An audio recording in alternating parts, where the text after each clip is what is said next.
Hello everyone, welcome to my podcast, The Echoes and Voices, where every story speaks and every voice matters. मैं आपका press कलासवा। आज का हमारा topic है the failure myth.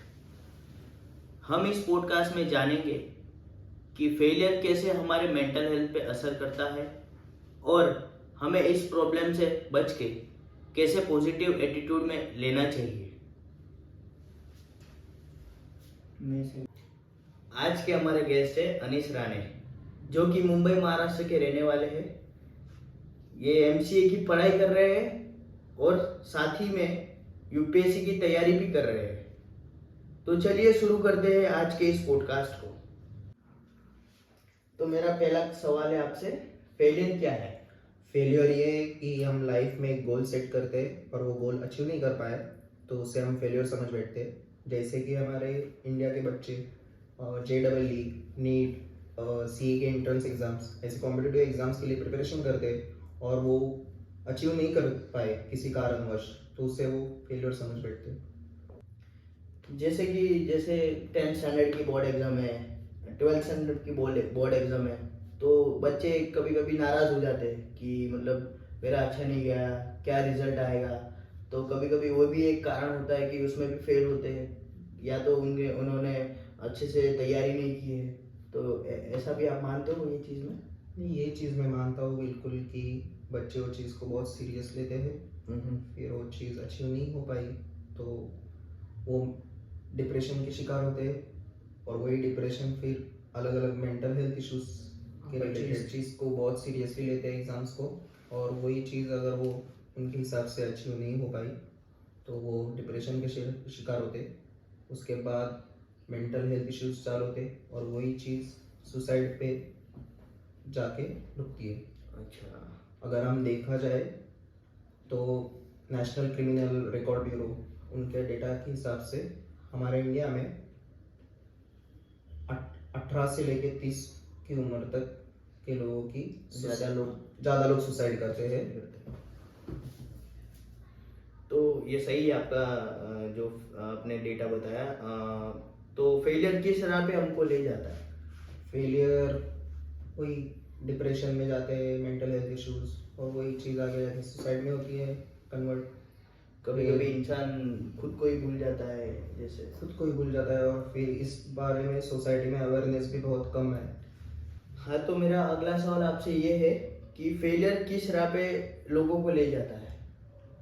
Failure, depression, anxiety, बाद में अलग अलग जो मेंटल हेल्थ इश्यूज होते हैं, और यही सब चीज़ कन्वर्ट होके सुसाइड में होती है। अगर हम देखे जाए तो नेशनल क्रिमिनल रिकॉर्ड ब्यूरो का जो डेटा देखे तो उसमें हमारे इंडिया में जिनकी उम्र 18 से लेके 30 तक है उनमें सुसाइड के रेट बहुत हाई है और वो बढ़ती ही जा रहे हैं।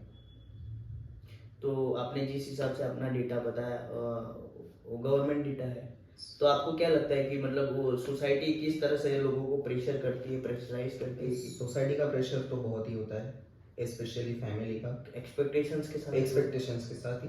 हाँ, फैमिली का एक्सपेक्टेशंस रहते हैं कि आप ये चीज़ अचीव करना चाहिए, ये चीज़ आपके लिए सही है, बट लाइफ का पार्ट है फेलियर और उससे हमको सीखना चाहिए और उससे पॉजिटिव में ही आगे जाना चाहिए। लोग सुसाइड क्यों करते हैं? उसके बहुत सारी वजह है, जैसे कि एक है मेंटल इश्यूज जो रहते हैं, कोई एक सिंगल इवेंट नहीं रहता, बहुत सारे इश्यूज का एक्यूमुलेशन होके लोग डिप्रेशन में वगैरह जाते हैं। एक तो सोसाइटी का प्रेशर रहता है, जैसे कि winners take all the limelight, एक रीज़न है।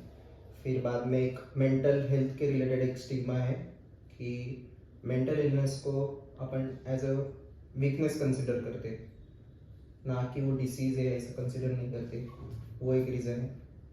ये ऐसे बहुत सारे रीजंस है कि लोग सुसाइड के डिसीजन तक जाते हैं। तो फिर इसमें सोसाइटी कैसे हेल्प कर सकती है? सोसाइटी पहली बात तो ये इंडिविजुअल इशू नहीं है, ये हमारे एज अ सोसाइटी का पूरा इशू है। इससे हमें एम्पैथेटिकल होना चाहिए, एम्पैथी दिखाना चाहिए टुवर्ड्स द अदर पर्सन, वो एक है। फिर बाद में इंस्टीट्यूशन जैसे यूनिवर्सिटीज़ में वेलफेयरनेस के लिए जो ग्रुप्स रहते, फिर बाद में काउंसलिंग होनी चाहिए बच्चे लोग की, और उन हाँ यस मेंटरशिप होनी चाहिए, और उन बच्चे लोग की काउंसलिंग होनी चाहिए जो पढ़ाई में वीक है, या मतलब अभी वो सब चीज़ टीचर्स फिगर आउट कर सकते हैं अच्छे से कि अभी तो आजकल तो अच्छा ही हो गया, मतलब इसके लिए लोग बहुत काम कर रहे हैं, पर्सनली भी काम कर रहे हैं और इंस्टीट्यूशंस भी मतलब उसको ज्यादा सीरियसली ले रहे हैं। और ये सब चीजें इवन गवर्नमेंट इज जैसे मनोदर्पण करके एक स्कीम है, फिर बाद में नेशनल हेल्थ प्रोग्राम में वगैरह भी इसका जिक्र किया गया है। यस, तो इसमें हम कैसे सुधार ला सकते हैं एज अ फ्यूचर पॉइंट की, मतलब क्या हमारी गलती हुई और हम क्या इसमें सुधार ला सकते हैं? नहीं, पहली बात तो हमें मेंटल हेल्थ या फेलियर ये जो चीज़ है हमें इसको नॉर्मलाइज करना चाहिए कि it's kind of a learning. Yes, क्या बोलते हैं इसे, सीख। हमें वो सक्सेस के हमारे पार्ट है। अगर हमें कुछ बड़ा अचीव करना है, कुछ भी अचीव करना है, वो हमारे मतलब क्या बोलते हैं उस पाथ का एक पार्ट है, मतलब ना कि वही चीज़ लेके हमें बैठना है, हमें उससे आगे जाना है, वही चीज़ पे अटकर नहीं रहना है। तो आप कुछ सजेशन या गाइड करना चाहते हो इस जनरेशन को, जैसे आप मास्टर्स में स्टडी कर रहे हो और साथ में आप यूपीएससी एस्पिरेंट भी हो और आपने मतलब फेलियर देखे भी है बहुत सारे 3-4 बार आपने अटेम्प्ट किया और Yes. Still you are on that track and Yes. आप कर रहे हो मतलब।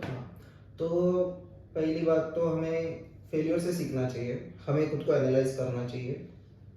और अभी की दुनिया कैसी हुई है ना कि दुनिया में हम लोग सोशल मीडिया में कनेक्टेड है, हम लाइफ के बारे में बताते तो है अपने, बट हमारे प्रॉब्लम्स के बारे में नहीं बताते। और उसके लिए हमारा फैमिली के साथ कम्युनिकेशन होना चाहिए, फ्रेंड्स के साथ कम्युनिकेशन होना चाहिए, फिर बाद में अगर ज़रूरत पड़े तो प्रोफेशनल हेल्प भी लेनी चाहिए। ये चीज़ को हमें क्या बोलते हैं, वीकनेस नहीं है पर जनरलाइज कर देना चाहिए। ये जनरलाइज करना चाहिए। वो एक जो हमारे सोसाइटी में जो स्टिग्मा बैठा है वो हमें हटाना चाहिए। Okay, thank you. आप अच्छा लगा आपसे बात करके and thank you for coming in my podcast and yes.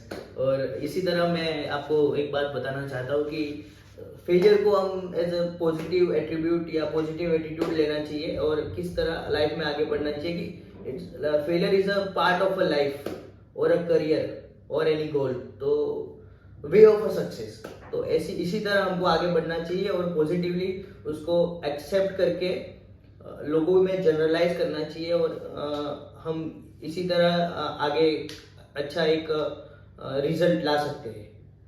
So thank you for watching and please do like, share and subscribe. Thank you.